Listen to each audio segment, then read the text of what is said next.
વહાલા મિત્રો, વાર્તા સાંભળો તો તમને મજા આવશે. અમદાવાદની ભીડભાડવાળી સીજી રોડની એક શાંત કોફી શોપમાં મયંક બેઠો હતો. બહાર હળવો વરસાદ પડી રહ્યો હતો. બરાબર 5 વાગ્યે દરવાજો ખુલ્યો અને માહી અંદર આવી. વર્ષો પછી પણ એના ચહેરા પર એ જ નિર્દોષ સ્મિત હતું, જે કોલેજના દિવસોમાં મયંકનું ફેવરેટ હતું.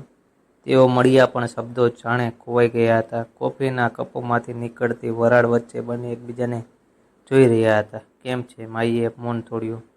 બસ તારા વગરની જિંદગી જીવી રહ્યો છું. આર્યને મજાકમાં પણ સત્ય કહી દીધું. માહીની આંખોમાં એક ક્ષણ માટે ચમક આવી ગઈ. તેણે પોતાની ડાયરીમાંથી એક સુકાયેલું ગુલાબ કાઢ્યું અને ટેબલ પર મૂક્યું. યાદ છે, આ તે મને લાઇબ્રેરીમાં આપ્યું હતું. મેં તેને સાચવીને રાખ્યું છે, બિલકુલ આપણી યાદોની જેમ. તે સાંજે વાતોનો સિલસિલો એવો ચાલ્યો કે સમય ક્યાં વહી ગયો ખબર જ ના પડી.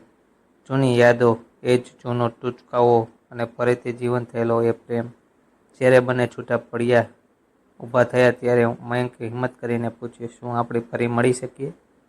માહીએ ચાલતા ચાલતા પાછળ વળીને જોયું અને ધીમેથી કહ્યું, આ વખતે રસ્તો અલગ નહીં હોય. હું તારા ફોનની રાહ જોઈશ. વરસાદની એ સાંજે બે દિલ ફરીથી એકવાર ધબકવા લાગ્યા. મિત્રો, આ સ્ટોરી તમને મજા આવી હોય તો તમે ચેનલને સબસ્ક્રાઈબ કરજો દોસ્તો. ધન્યવાદ.